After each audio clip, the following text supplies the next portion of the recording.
In this video, we will see how to create a digital business card on wcard. Sign up on wcard website and then create a card for you.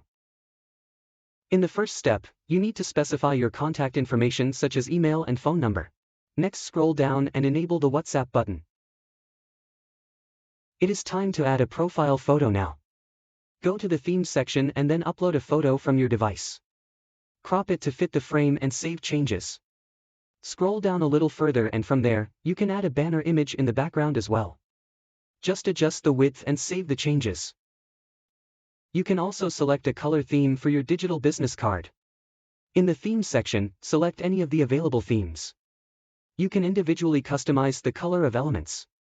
For example, if you want, you can set a custom color and accent for text used on the business card. Just assign whatever color you find perfect. Now, come to the Content section and from here, you can add links on the business card page. Just add a links section and give it a name. Click Edit and then add another link option. wcard supports a lot of messaging and web services already. Just select any and then add the relevant details such as username or social media handle. Similarly, add other links and attach them to your profile. The preview is generated in real time as you can see on the right side. Once done, finally publish your card and access it on the link that you created. You can choose a web address for your digital business card. The final digital business card will look something like this.